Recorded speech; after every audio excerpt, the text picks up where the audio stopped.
Really excited to be here. Really excited to be debating against Andy and Anne. Should be really, really fun. Before giving case statement, wanted to do a brief content warning. This case is primarily about what is going to make somebody happy. I can actually read case statement first. I'm not really worried about prep time if it would give more context to anybody.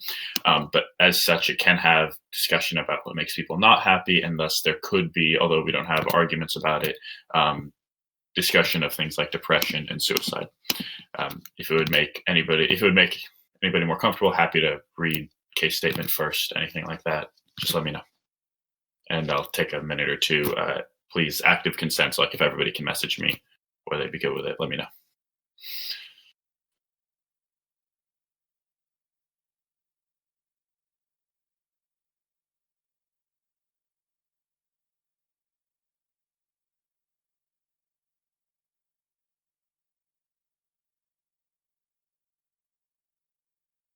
Okay, I'm going to read case statement. Just give me 1 second.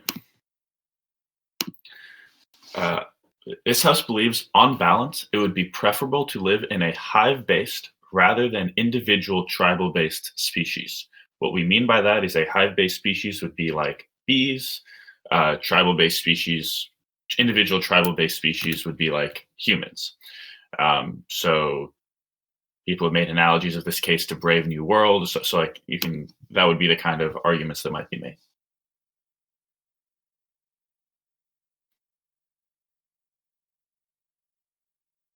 Sorry, if that was fast, I can repeat it.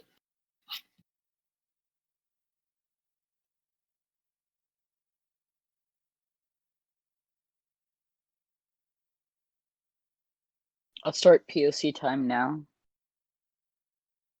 We're still doing content warning. Oh, okay. All good. Oh, my bad.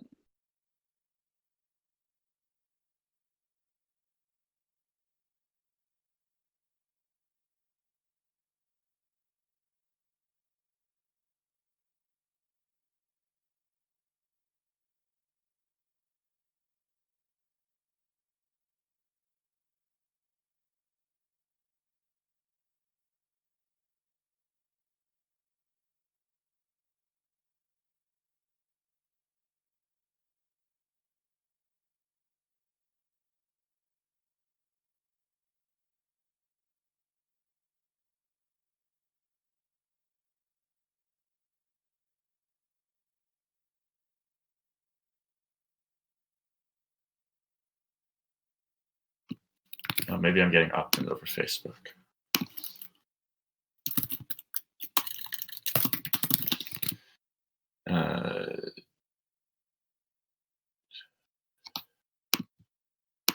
Someone opted in over. Oh, okay. No, I now know who they are. Okay, cool. I think we are good to go. Yeah. Okay. Great. Please feel free to start questions.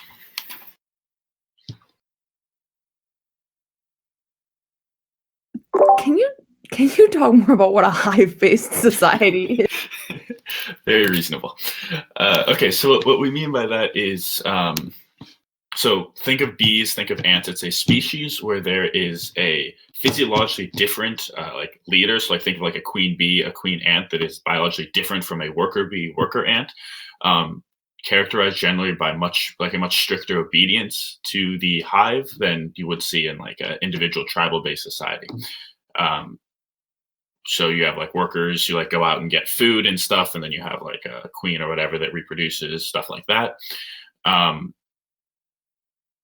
Then for like individual species, what we mean is like, don't think of like a bear that like goes out and like just lives by itself. We do mean that live in groups, and we do mean like on the more intelligent side of things, like humans that are capable of creating culture, society, that kind of thing. Does that help answer the question? Yeah, so I guess my question is, in the hive side, if humans did this, are we also assuming that there's like one person who gives birth to all the children? Oh, so case isn't about like being whether humans should be either one. It's about like whether it would be better to be an individual in either type of species. Okay. Can you repeat case statement? Yeah. I've missed something. On balance, would it be preferable to, the way we phrased this, live in a hive-based or an individual tribal-based species? But what we mean by that is like to be one of the individuals within it. Okay. Or So we're saying this should be op choice, but I was too lazy to write up the other side. We're defending hive-based. Okay. So to be clear, your advocacy is like literally be an ant or a bee. Yeah.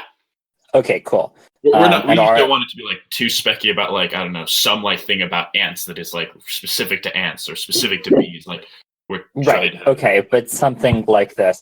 Yeah. I've been spending a lot of time recently in an ant role playing group on Facebook, so I'm very excited. Oh hell yeah! Oh, I'm so sorry. Did we we had take like the 5 side you people wanted? bring that up recently, that like ants and the ant colony thing. Yeah. So it's on balance, it would be preferable to live in a hive-based instead of a tribal society. Yeah. Okay. Cool. And by tribal, we really do like lions and wolves aren't a great analogy. We do want to be thinking more of like humans, like can create culture, society, civilization. Yeah. Okay.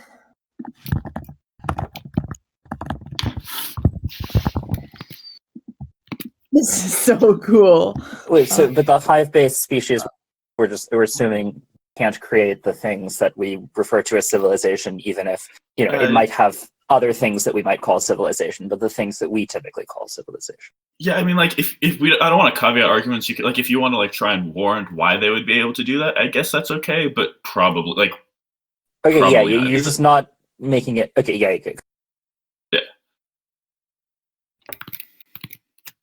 We certainly aren't going to make arguments that they will.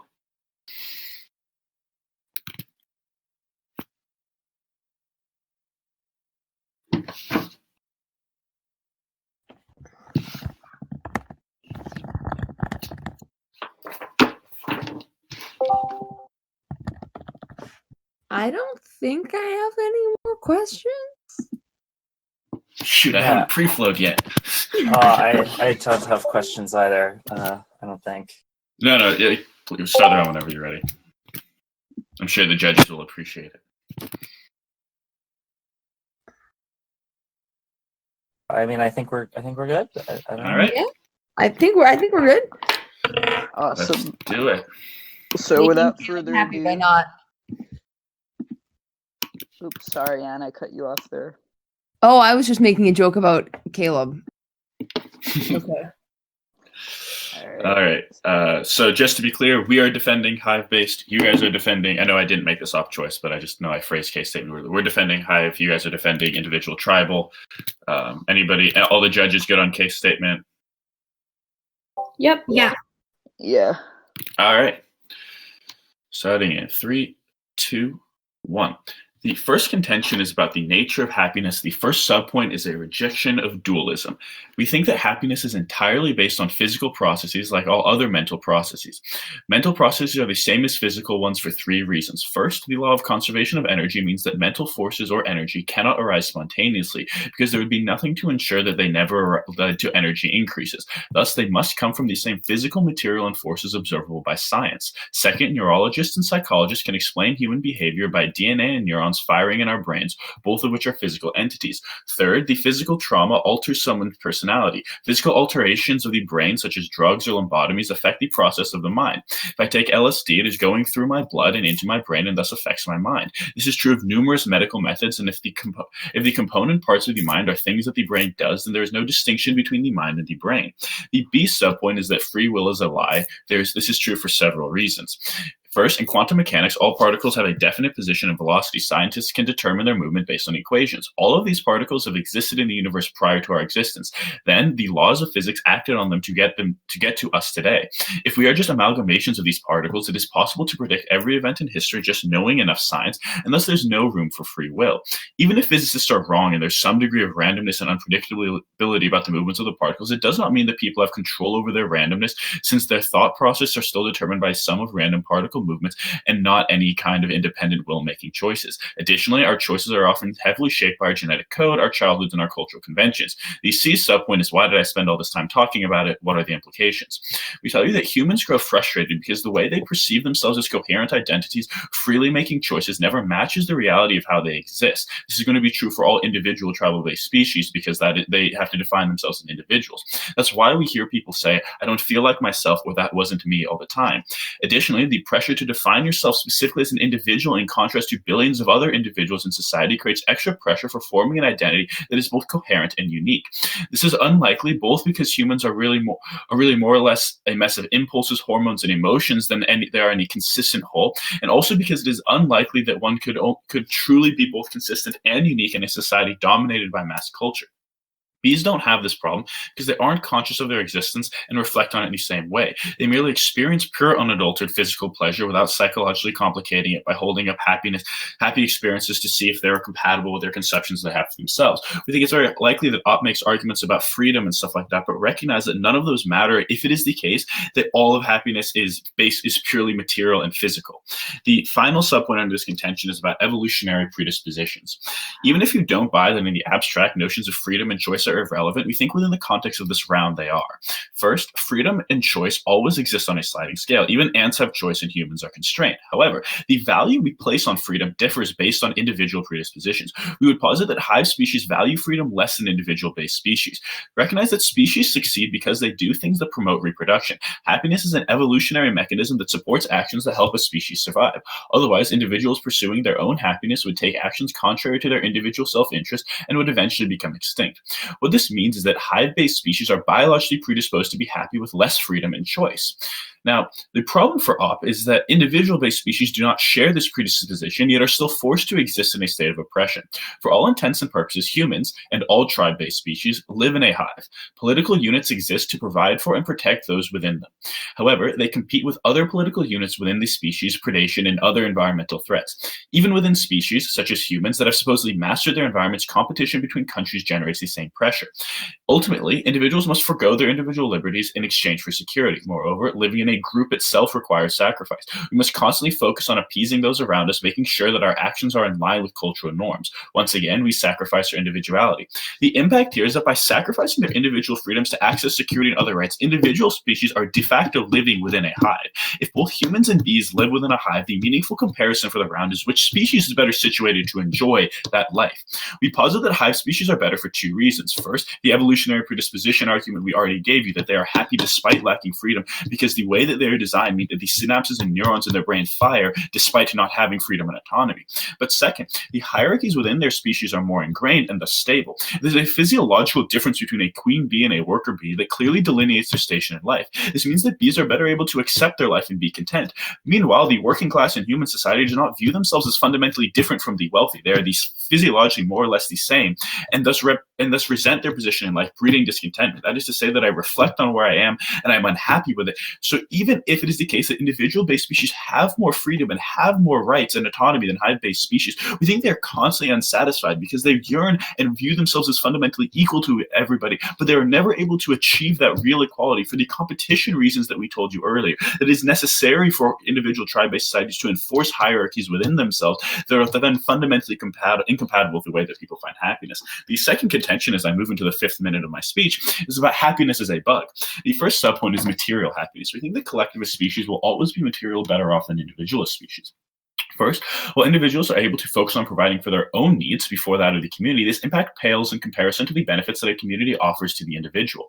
Simply put, while you might be able to provide a marginal increase in the amount of resources to yourself through self-interest, when hundreds or even thousands of others in a hive are all working towards a communal cause, the marginal benefit they generate will outweigh any marginal change of your own well-being that you can create simply because there are more of them. Second, the stronger the collective bonds are within a society, the more efficient their activities will be. Rather than being subject to the whims of an individual, their decisive decisiveness, and efficiency maximizes resource production.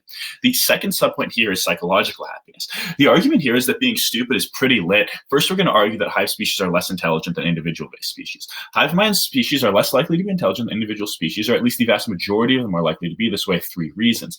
It is easy to have an undying loyalty to someone if you aren't engaged in complex moral philosophy. Members of a hive don't need to question their own motives, they just follow orders. So evolutionarily, they would do this. Second, the social relationships are simpler because they're physiologically defined. There is less need for high levels of brain power to establish social relations as you would need in humans. 3, workers in a hive are more expendable than individuals in a tribal society, and brains are extremely calorically intensive, so it makes evolutionarily less sense to have smart worker ants. Now we're going to argue that this self-reflection breeds unhappiness. We think self-reflection is necessarily to create self-doubt. The more we think about our place in life, the more we are likely to realize that our situation is terrible or that our life doesn't matter. Perhaps it gives us philosophy majors, but it also makes us deeply unhappy. That is to say that because I'm able to reflect on what is happening in my life, I then question whether my existence is meaningful. I question whether I have value. And so rather we would say that things like babies exist in a much more pure state where they are just experiencing these synapses, the dopamine, the things that make them happy and enjoy life. We think this is always preferable to the existential dread that we think that humans regularly engage in, when they're forced to live in a world that is fundamentally incompatible with the things that make them happy, when they're forced to question whether they have meaning and grapple with things like morality that are very difficult and often very upsetting. For all these reasons, incredibly proud to propose. Hear, hear. I thank the Prime Thank you, that Minister was really for their cute. speech, and I call upon the Leader of Opposition to deliver their speech. Hear, hear.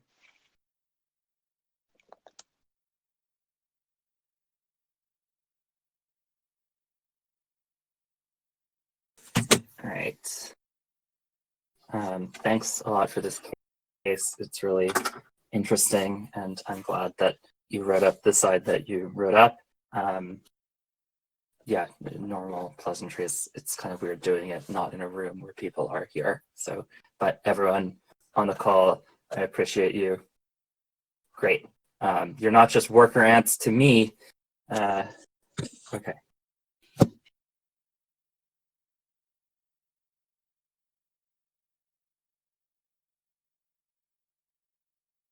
The story they tell us about life as an ant is that you're going to be happy most of the time because it is evolutionary useful for ants to be happy doing their work. I'm not sure this is true. I think plausibly there are evolutionary mechanisms by which ants would be dissatisfied or constantly striving to work more, at least in the very hedonic sense of not being happy all the time. It's not particularly clear the incentives flow as they talk about, but I also don't particularly care because I don't think that the totality of living is just being happy or being sad. I think that there are more important things about who we are. The first thing I want to talk about off case is having a story to tell about yourself, because the cost that they would make you pay for having a defined social role and not having doubt is having no role at all. Because the only thing that makes having a social role, having a place in society meaningful, is being able to understand that place in society relative to other places in society, and not just this abstract ethereal queen that most ants never see and might as well be God. No, having people around you who interpret themselves and the things they do in society in different ways that you can situate yourself relative to. Because they tell you that we don't have any choice. I think this is wrong, but at the very least, we have some feeling of choice. This is the premise of their argument, that people feel as though the world coerces them or puts them into situations that they wouldn't have chosen, right? The premise here is that we feel as though we have some agentive quality. And that means that we feel as though we at least have the ability, even if the world outside us feels deterministic, even if the world outside us feels cruel and arbitrary, we at least have the ability to choose how we respond, to choose what we tell ourselves about the things that happen to us, to choose the stories we tell ourselves to make ourselves okay with the difficult situations in our lives, and to choose the practices we put in place to deal with those situations. That's why it's important to consider relational ideas. That's why it's very important when they tell you on case that it's particularly bad to focus on people around you. I think it's good to focus on people around you for the reason that it's the only way that you can figure out different ways that you could tell yourself a story of why you are responding to the things you are responding in a certain way. Having a coherent narrative to tell yourself about who you are is more important than just feeling happy for a few reasons. The first reason is that it's just a deeper form of happiness. That is, it stretches across time. Sorry, I think my brother's brushing his teeth. You just cut out for a couple seconds. Okay. Right after you said coherent narratives are more important than stories, I have you at 250. Okay, cool. Yeah, feel free to start. Yeah. I'll give you 5 seconds extra. Okay, sounds good. The first reason is that it's just a deeper happiness. It's a satisfaction that you carry with you across time because you are able to put into context the situations in which you are comparatively less happy. The second reason is that it's the only reason that you would ever be altruistic. That is, even if the world is deterministic, we might still prefer certain outcomes in the world. We might still prefer that you help other people or help other ants or genuinely care about other people around you, right? Determinism doesn't obviate moral altruism or moral responsibility. And the only reason that we would ever be altruistic, even though humans are imperfectly altruistic, is if we tell ourselves a story about that mattering to us, about something more than just our happiness at one particular moment mattering to us. That's the means by which you actually help other people. That's the means by which you take a happiness that stretches across your life. And that's the means by which when you are unhappy, which, ants presumably experience pain. I could list you a lot of causes that cause ants to experience pain, like anteaters or not getting enough food or colony collapse or fights between different ants when the social order breaks down, as it inevitably does some of the time, even for arbitrary deterministic reasons. The question is, how do you deal with that pain? And you don't deal with it in that moment by just, even if they are right, being accustomed to happiness and feeling some absence of happiness and then giving up because you don't know how to handle that, because you've internalized the idea of your life as a constant experience of happiness, or as based around that experience of happiness. You have an idea of who you are, an idea of how you tend to respond to different states, and that idea allows you to push through the difficult times, allows you to help other people, and allows you to have a story that you can tell yourself about your life.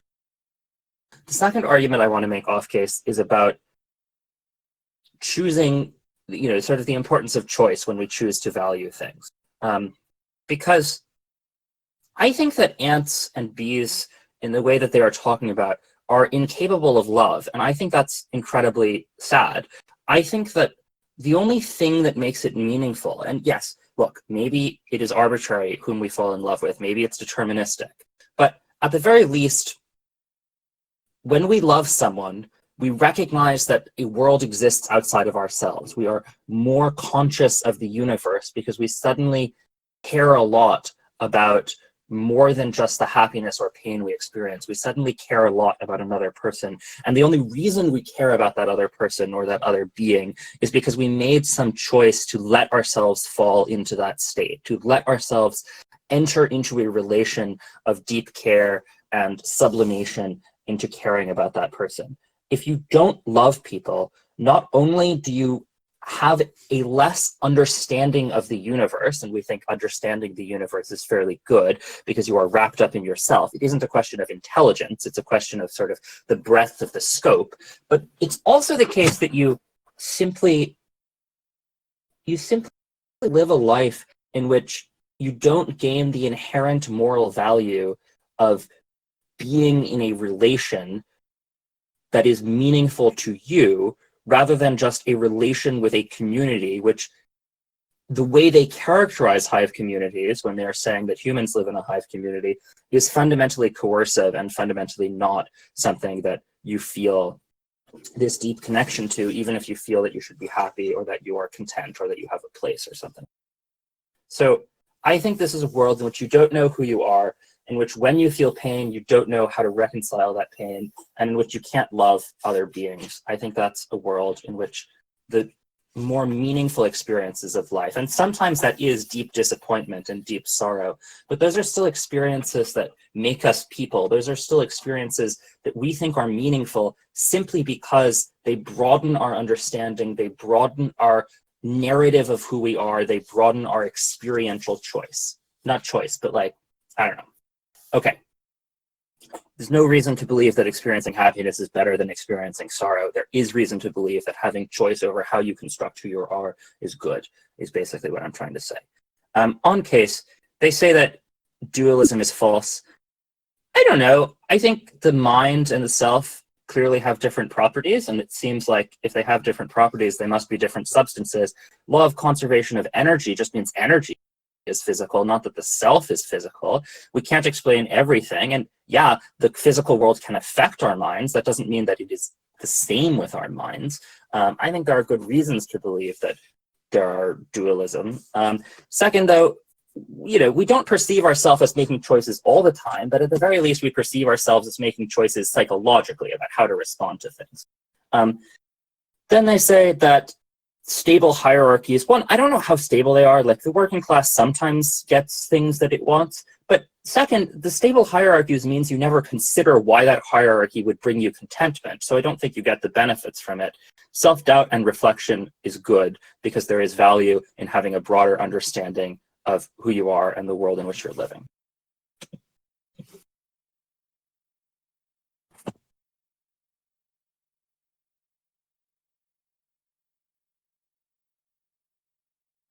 I thank the Leader of Opposition for their speech, and I call upon the Member of Government to deliver their speech. Here, here. Speech here, here. All right. That was a very fun op, and I'm very excited for this round. And Sandy, thank you for the challenge. Sergio, thank you for being such a fun partner this season. A couple of tournaments we've had. And on that, is everyone good? Yeah. Yeah, and just say something if the audio starts cutting out. This is gonna largely follow the flow, I think. So off case on case. To just touch briefly on the evolutionary incentives point that Sandy starts off with. He says he's not sure that they actually cut this way, but we would say that it's far more likely that evolution has primed you to enjoy doing certain things than that it's primed you to be the other way, because we think that evolution wants species to continue like at least wanting to live and things like that. So if life is on net more happy because you are satisfied when you meet your fulfill your hunger and you find that nectar as a bee and stuff like that, you're far more likely to continue doing that and continue to procreate than if your life is on net negative evolutionary incentives, which we think doesn't lead to the same desire to continue existing in that way. So we think it's far more likely your evolutionary incentives cut positive, and we think positive. And we'll get to why that matters a little later. Next, Sandy tells us that the totality of living isn't about being happy or sad. It's about kind of being able to tell yourself the story and to contextualize your experiences on all of that. But I think the problem with that is these narratives that we're telling ourselves aren't actually true, right? Like we're trying to make sense of a world that really doesn't have any external meaning. Like everything is completely random. Your experiences aren't actually that related to your actions or the person that you've chosen to be. So when you try and create these narratives around them, they're always going to be incoherent and they're never going to make sense. I think this is why a lot of so we think that you have, people who are Christian who are always praying for help and who never end up seeing it, or who never understand why bad things happen to them when they've been such good people all their lives. We think these narratives just make your experiences far worse because they don't make sense. They're not really things you can meaningfully fall back on in times of suffering because they don't cohere with the randomness of reality, because we think that by and large your circumstances are deterministic. They're determined by your, and if they're not just determined by particles, they're determined by your genetics and by things that are and by your culture and other things that aren't your choice. And we don't think that you can ever put them together in a way that makes sense or that meaningfully gives you meaning, because whatever is happening will never completely cohere in a way that you cannot just fall back on this narrative. So we think it's far better to not need to give yourself that narrative, right? We think humans uniquely have to try and find this story because they're thinking and trying to give meaning to this world, but they're never going to succeed in that in any kind of meaningful sense. So we think it would be far better to be a being that can enjoy life without having to assign meaning, because you just enjoy things the way they they are, you derive pleasure from getting that nectar and things like that. We think this kind of simple existence is far pleasurable to one where you are maybe thinking more deeply, but you're never quite able to get what you want, and life is never really what you think it ought to be. Next, they say that like, oh, you never really get any kind of role at all in this kind of society. But I think it's highly likely that ants can maybe see what they're doing. They see other people feeding the queen and things like that. So we think they at least have some kind of sense of contributing to this process, and they at least, I think, definitionally feel like a much bigger part of this larger whole, right? Because we think ants are significantly more connected to the rest of the hive than humans are connected to the broader amount of society, right? Because they're constantly ingrained in this. We think they're evolutionarily predisposed to not be individualistic and to like put themselves on the same playing field as everyone else. We think you get a much better sense of the importance of your own actions to the whole community, rather than humans who we don't think necessarily end up always seeing their importance, because that importance just isn't always there, and they can't always get what they want. We also think that you just broadly don't really need this kind of comparison to be happy, right? Like, I don't have to look at all of the possible jobs in society to know that I enjoy what I'm doing at one specific time. So we just don't think that this comparison is anything that really meaningfully adds to your experience of life. If anything, it just makes it worse when you look at people who have a better social role or something that you might enjoy that you can't ever experience because you were born in a certain class or you're born of a certain race, and then you can't ever actually achieve that. So we think it's far more likely you are born into a situation in which a comparison to others makes it worse, because you see what you cannot be or you see what you cannot have. So we think this ends up being a worse situation to choose. Next, Sandy says, oh, but we feel like we have choice and we can choose how we respond and things like that. But the problem is, feeling like we have choice doesn't mean we actually do. So even if I think I'm able to make a choice, the fact is that I cannot uniquely control my situations and I cannot make myself everything that I want to be. What do we think this means is that people will always fall short of their own expectations, and others will also always fall short of their own expectations too.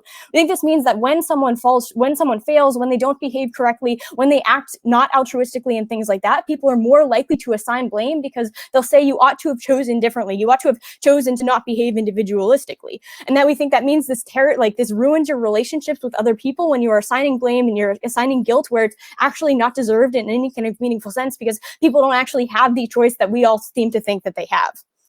Next, they give this argument about how you can tell yourself a story and a narrative, but we just think that this narrative isn't necessary for happiness. Maybe a narrative is something that's important when you think that the world ought to make sense because you have this thought process and it doesn't. But if you don't have this prior assumption that the world all needs to make sense and you are able to put the puzzle pieces together and things like that, I don't think you actually meaningfully need this narrative to be happy. We think people just want it because they want to have a personality that coheres and things like that. But if you're not trying to have a personality, I don't think you need this narrative, and we don't think it's that important. Next, they say that like, oh, you get this kind of deeper happiness. But again, I don't think that comparison is actually necessary. I think if anything, having at least one experience of a deeper happiness just makes all of the other experiences pale in comparison. So then you never end up being happy whatsoever. So we think it's far better to not have this kind of psychological processing of happiness, because then your comparison always leads you to think that your life currently is worse, because we think you can have very few instances where you're truly happy, and most of these are going to be colored by your deeper thought and your psychological insecurities and all of these. So we think humans are very unlikely to actually achieve this deeper happiness or to have this kind of deep thought. Next, to say like, oh, determinism still leads to altruism, and it's this kind of story that matters. But I think if we care about altruism and we actually want to help people, then we should probably choose the species that naturally does, right? We think that like when you were born into a hive-based species and you're evolutionarily predisposed to put others before yourself, that's when you're going to act altruistically. We don't think there's necessarily that value to the choice, especially when humans consistently make the wrong one. We think humans are primed to be not altruistic. They're primed to make the individualistic decision that ends up hurting other people. We think you shouldn't be born into a society where it would be best if everyone else did altruistically, but they never end up choosing to do so. We think you should be born into the one where people actually do choose to do the things or act in a way that ends up helping other people. Next, to say like, oh, you're going to give up when you feel pain because you don't know and you don't have the understanding. But the problem is, I think when you have a story that ends up being wrong, you are much more likely to fall apart. When you've been telling yourself a narrative about how the world ought to work all your life, like when you tell yourself about the American dream and then you are consistently never able to achieve it, we think that's what makes people give up, because it's much more psychologically devastating. We think when you experience a little bit of disutility, a little bit of pain because you're hungry, because you're an ant, we think that doesn't make you just give up. It makes you look for food, right? So we think that it's that the psychological harm makes you more likely to give up in a way that the physical harms of being an ant makes you just try and achieve pleasure again. We think that ends up being much better. Next, they tell you that, like, oh, you're kind of you're incapable of love as an ant, and the world exists outside of ourselves. But we think that, like, what is love but being a part of something greater, right? And we think you get that much more when you're acting as an ant, right? We think that what love is subjecting your own desires to the needs of another person and saying they are a part of me and they matter just as much. We think as humans, it's much harder to do that because we are primed to be individualistic. We think when you are an ant, you are probably constantly feeling love because you are constantly a part of something greater, and every single other ant matters to you just as much as your own self does, because this is just how you were built as a creature. So we think you are built as a creature to constantly experience love and constantly experience the world outside of yourself. We think this means that your life is going to be much happier. Next, they tell you about how you understand the universe better, but we think ants give you a much better understanding because you understand that, like, everything is connected and things like that. And you get a better, like, relationship with the community and with nature when you're not constantly trying to set up these stories that don't make any sense. Lastly, just on the on case, the only one I want to say is they say that the mind and the self are different, but we would say that physicalism is likely true because your self seems to grow with your brain, right? Like, you change as your brain develops, and it changes as your brain deteriorates with things like Alzheimer's and stuff like that. So we don't think that your mind and self are actually meaningfully different things. We think there's a strong correlation.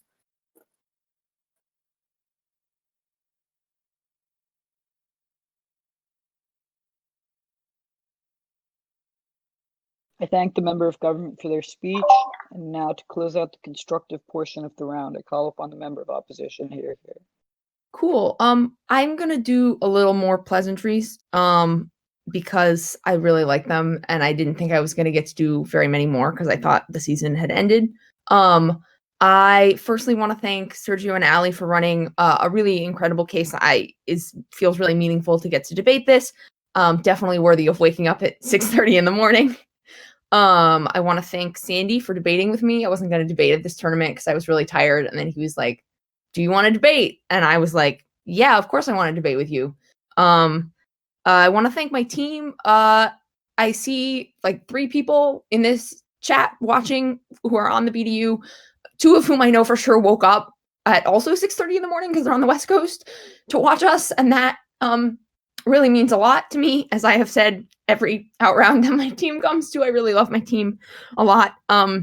Also Joan and Caleb, obviously. Yeah, it's just really good to be here. A huge thank you to Rada and everybody else who was involved in running this tournament, and the judges for allowing this to happen so that we can access more rounds like this. This is why debate is meaningful in the first place. I have a brief content warning. I'm going to talk a little bit about grief.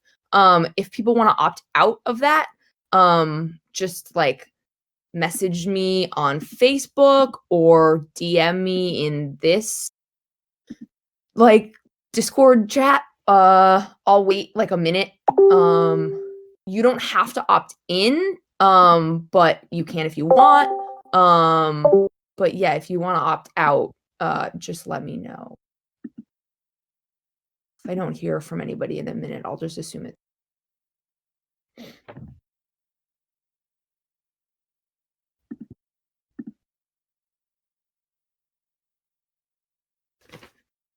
Okay, I'm gonna assume it's fine and do some stuff. Cool. Starting time. The first thing I want to note off the top is the reason they're losing this round, which is the thing Sandy says at the very end of his speech that doesn't get a response.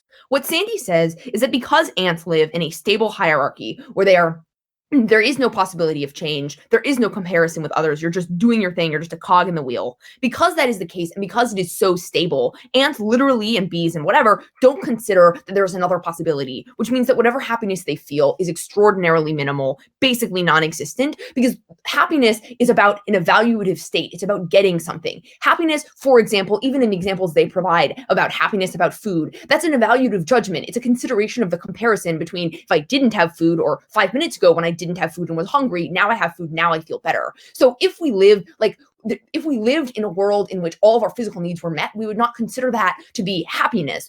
That's why most of us, for example, don't feel happy about food, because it's not something that we're meaningfully comparing, because most of us are lucky enough to always have food when we need it. So it isn't something that we actually think about.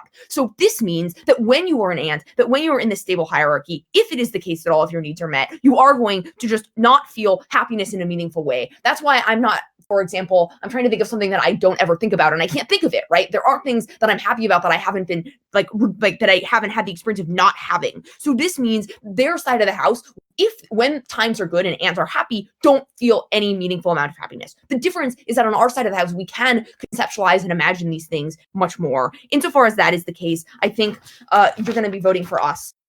On the flow, the first thing that Allie says is that people are primed to enjoy doing particular things because of evolution, and that ants are primed to like be happy when they get nectar. This is true, but the argument that Sandy made was that often ants can't do these things, right? Often ants can't find nectar. So when they are in the situations where they can't access the things that they need, they are going to be very sad. They are going to be like very much in pain. Like anteaters are a thing that exists. Like colony collapse disorder is fucking over bees. So this means that when you are in this situation, what you need is a story, because the thing about suffering is that when you are experiencing it, you can tell yourself stories that will take it away. Like, I will find nectar next week. It's okay if I don't find nectar because I have contributed to my community. These are things that aren't going to happen on their side when you're just primed by evolution to just go out and keep looking for more nectar, and then you continue to experience this pain.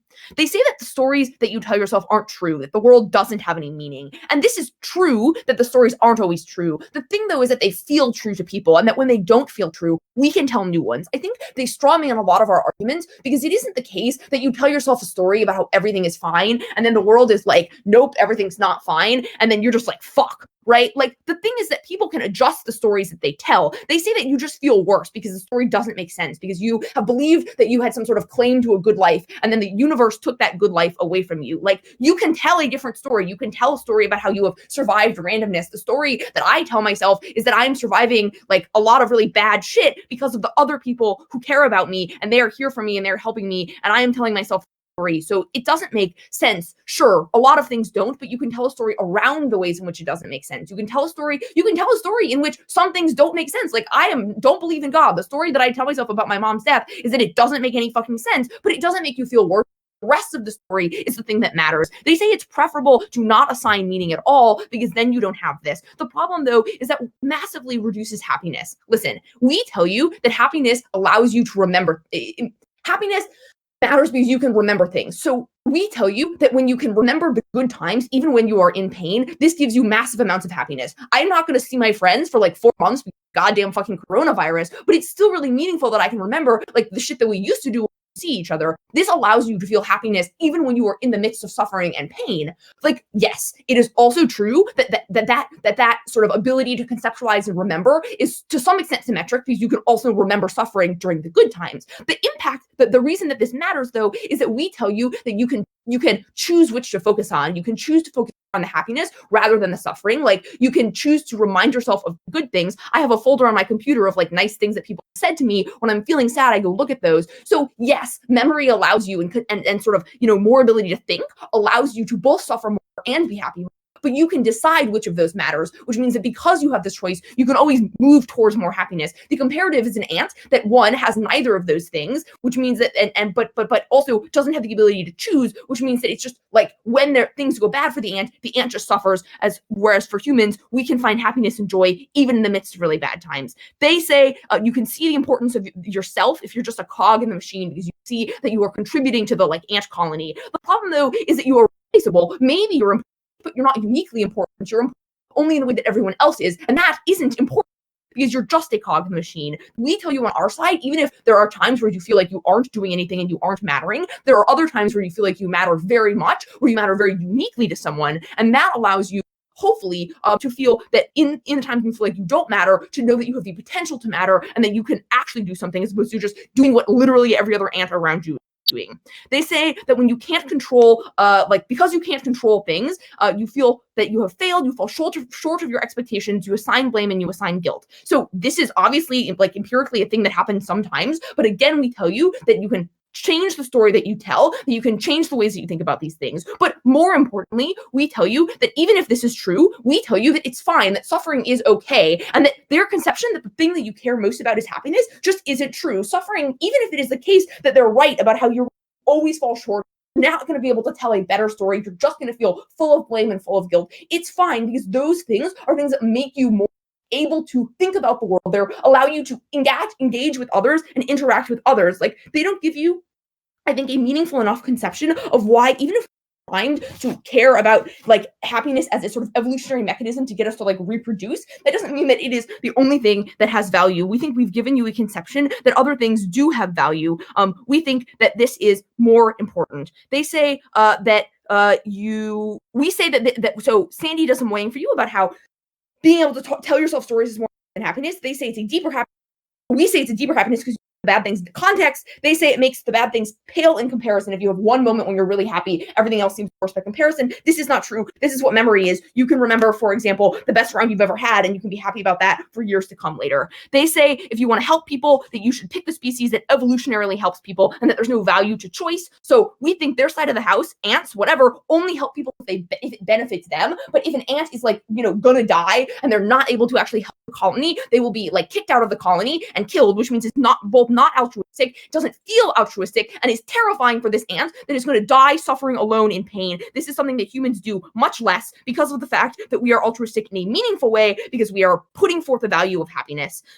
They say that when you're in pain as an ant, you're going to look for food. The problem is what happens when you can't find food. You can't tell yourself a story. You can't change the story that you're telling yourself to make yourself happier. You're just alone with this pain. This is meaningfully worse for your happiness, even if happiness is the only thing that you care about. In terms of love, they say that love is about subjecting yourself to others. And so if you're an ant and you do that more, this means you get more love. I think this is meaningless without choice. We think it doesn't make any sense to say that you can experience anything, happiness, love, whatever, if you're not making a meaningful choice, because it isn't something that you are actually experiencing. It's just something you're doing automatically. I'm not, for example, we wouldn't say that I am like making a choice that my heart beats, because it just does that. I don't have any control over it. So I don't think that this is actually a meaningful definition of love. We think what this actually looks like, though, in terms of happiness, in terms of love, is that as an ant, you are forced to do things, you are coerced into doing things. We think this is extremely bad because you feel like you don't matter, because you know that you're just doing what you are programmed to do, and this is really bad. They say that because our brain grows, you're reminding yourself of different properties. I don't understand or care about like this.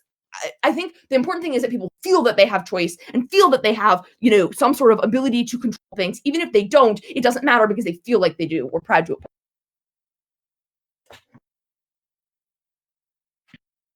I thank the member of opposition for their speech, and I call upon the leader of opposition to deliver their rebuttal. Hear, hear.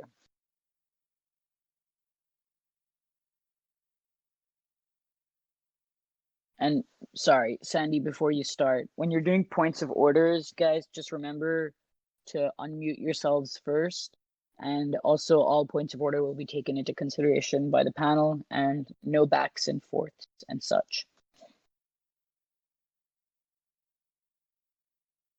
I want to start. Oh, I don't want to start. I do. Okay. I want to start with the image Ali gives us of someone praying for help and not getting it.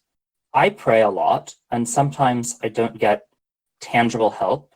Sometimes I don't understand the things I might ask to understand. But the thing is, I do get help. I get help from the act of praying itself.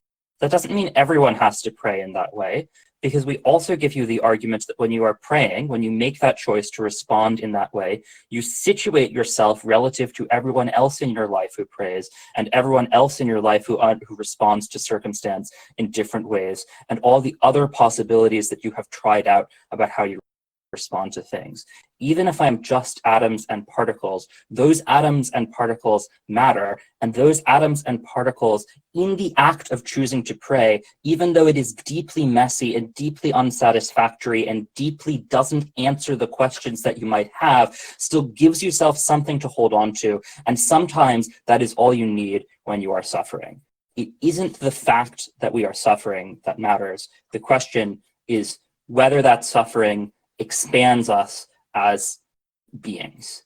I want to note that their assumption that happiness is good doesn't make very much sense, as we said in LOC, if the world is as deterministic and materialistic as they say. They haven't really told me why happiness is good beyond an intuition, but certainly we have intuitions about other important things like love and a broader understanding of the universe, and generosity, genuine benevolence, not merely an ersatz generosity born out of habit. And it is not particularly clear how you weigh the issues in this round, given that they are sort of defaulting to intuitions about hedonic calculus as we might. So basically, I'm going to talk about times when things are bad and how we become a fuller being in those times. And then I'm going to talk about the times when things are pretty good. So on the times that things are bad, the problem here is that ants eat, but they don't prey and they don't love. And sometimes they don't even eat for all of the very reasonable reasons we've explained to you. So I think then that there's a number of ways that humans can respond to that pain. They can focus on the care that they have for others, which, as Anne explains beautifully, is fundamentally incommensurate with the ways that ants might care for others. They can focus on some ritual or some way of responding, or they can live in that pain and take meaning from that pain. Ants never can. To ants, it is just a brute suffering. It isn't something that is part of who they are. Is this choice to respond to pain meaningful? Well, I think it's meaningful for a few reasons. The first is that I do think we proved dualism. Like, the fact that the material world influences the non-material world does not mean that both do not exist. And the warrant from LOC was just Descartes. It was just these things seem to have different properties, and nothing that has different properties can be the same substance. Second, if the perception of choice is meaningful, which is the premise of their argument that the perception of a lack of choice is meaningful, then it is a way that we can access future, deeper contemplative happiness, that even if you are just defaulting to our intuitions on what happiness is, we certainly have an intuition that that reflective happiness, that love that is chosen, is a deeper happiness and a deeper way to respond to unhappiness and suffering and moral questions than they could ever provide.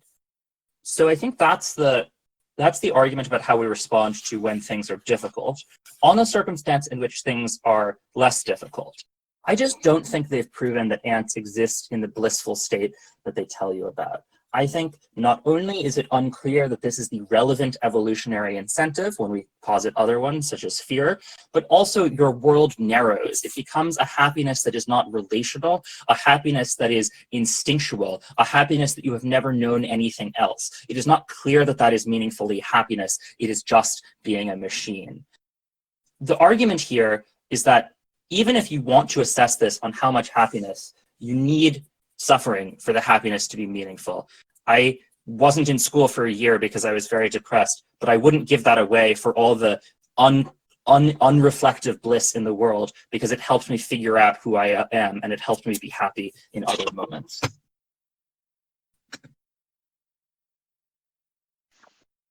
Thank the Leader of Opposition for their speech, and now I call upon the Prime Minister to deliver their rebuttal and close out the round as a whole. Here. Just some pleasantries before I start. Ali, it's been amazing partnering with you this tournament and at GW. Truly incredibly fun. It's amazing to go into a round on OP where you can say whatever you want in LOC and then know that in MO it'll become coherent, or to go into a round on Gov and know that when in PMR you're saying the NG responded to whatever or preempted it, it's just always going to be true. It's really makes my life so much happier and easier. Op, it's really great to be hitting you. I actually wrote this. I stayed up late on Friday night writing this case because I wanted to run it against you guys, so it's awesome that we're actually doing that. And thank you to all the observers and judges for coming out and making this tournament happen. I'm really glad I get one last chance to debate. With that, I'm going to start. The first thing I want to talk about is, what does it mean to be an ant? Because I think that Op is a little bit uncharitable to what life as an ant is. It's not just that you're a machine. We told you that what it actually means is that your evolutionary predispositions mean that you value things like community and you value things like the work you do to benefit that community. I think this takes out a lot of their offense on what it means to tell stories and what it means to have value through relationships. Because what Ali tells you in the NG is that you actually do have meaningful relationships as an ant, that they are ingrained into who you are because you believe that the community and the hive at a whole is the best thing for you, that this is how you determine value, and you are happy because that structure exists for you. The comparative and the problem for side opposition is that, yes, humans are capable of relationships, they are capable of love, and they are capable of stories, but they also are biologically predisposed to value themselves as an individual that is different from those relationships, that is in contrast to a society, yet they exist within that society nonetheless. We told you that civilization, culture, and political units in general are oppressive, The problem is that while they might have these relationships and they might be able to feel some level of good through the stories that they tell themselves, those stories are always at contrast with reality. Those stories are conflicting with the world that they live in, because the things that make them happy and the things that they are likely to want to pursue, those intuitions and those preferences that they have, are always going to be different from what actually leads them to biological what actually they experience in the real life. On our side, we get to have our cake and eat it. That is to say that we have these preferences and we have these intuitions, but they are also reflective of the reality around us, so we can and are more likely to experience happiness. So, what do they tell us then? Let's say you don't buy any of that and you want to buy their stories. I think we get the characterization out of the MG that's not only that these narratives are untrue, but you are always going to fall short of your expectations, that we are predisposed to have that humans will shoot for ideals that they cannot obtain. Essentially, what we are telling you is don't shoot for the stars, because you're not going to fall short and land on the moon. You're going to fall short and land in a vacuum of space where you die and have nothing. This is the existential crisis that we articulate for you up and down the flow. We get out of the MO that this might be true, but that you can change your stories, you can change your narratives. But if it is the case that these stories are so crucial to your identity, we think that changing them is incredibly painful and incredibly different. It's not that I just wake up one day and come up with a new coping mechanism and come up with a new story that justifies my existence. There's a significant gap between when those things happen, and that existential dread that I feel between those gaps is meaningfully painful and is bad, and is not something that I think is going to be that humans have to exist. But we think that ants don't have to experience that, because their story that they tell themselves is simple and coherent. It is one of their community. It is one of the good that they can experience alone, or they can experience, and that it is a consistent story. That consistency of that story does define value. So, what do they then tell us? That there's relations. I think, again, this is beaten in the MG when we explain to you that we actually do get meaningful relationships. We do hear in the MO that this altruism, this relationship, entirely self-interested. But it being self-interested evolutionarily doesn't mean that it's self-interested psychologically. What I mean by that is, yes, the reason that we have altruism in humans, and we think do have altruism in ants and bees and things like that, is because evolutionarily it is beneficial to have that kind of altruism, that the strength of the hive, the strength of the community is valuable. At the point where that is true, we don't think that there's this meaningful distinction between self-interested altruism and non-self-interested altruism, because it is always evolutionarily self-interested. In fact, it is more so to be evolutionarily self-interested in ants or bees, but that doesn't mean that the psychological thing we have is this kind of self-interest and invalid altruism. But I think that they also have significant offense in this round, talking about dealing with negative experiences and the suffering that it expands. The problem is that we think that, one, there's a knife between this and the MO and LO. We're told, on the one hand, that ants and bees and stuff do experience negative experiences, that sometimes they don't have food, sometimes there's an anteater, stuff like that. If that is the case, then we still think that we can then define our value through these negative experiences. It is then the case that I can have happiness because I know what it is to be sad. The difference then is that we are more consistently happy overall. We can still define that relative to our negative experiences. We can still make a decision on whether or not we like those synapses that are dopamine, or we don't like being eaten by an anteater. At that point, we can still define value at a level. We actually think this is a more concrete definition of value than the value that they give us, because the abstract notions and the self-reflection that they have to do on their side is more vague, and then more likely to lead to self-doubt.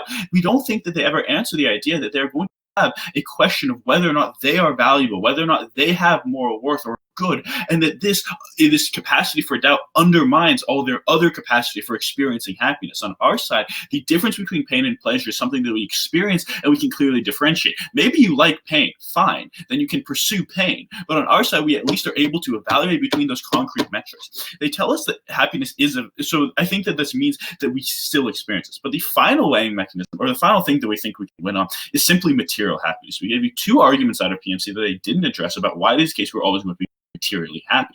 If that is the case, then we think that we're able to provide for the base needs of ourselves easier on our side of the house because of collectivism and because a hive is able to provide for itself. We tell you that these are prerequisites to experiencing other forms of happiness. So even if it is the case that you can tell yourself a story, you don't get to do that if you're starving or you're miserable, when your hunger predominates all the other emotions that you are feeling. For all these reasons, very proud to propose. Thank all the debaters for what is a fantastic round. I think everybody needs to leave this room so that we can adjudicate, and maybe the recording can be stopped as well. Weird question. How do we leave the room? The red button, right? Great question. Yeah, click disconnect. Or could like a separate room be made so everyone doesn't have to learn, and then you Yeah, can you just come get- back here to give feedback, I think. given that we'll have to give RFD? Yeah, I mean, I don't know what the separate room is, but I think everyone else can just go to the GA voice chat. Oh, fair.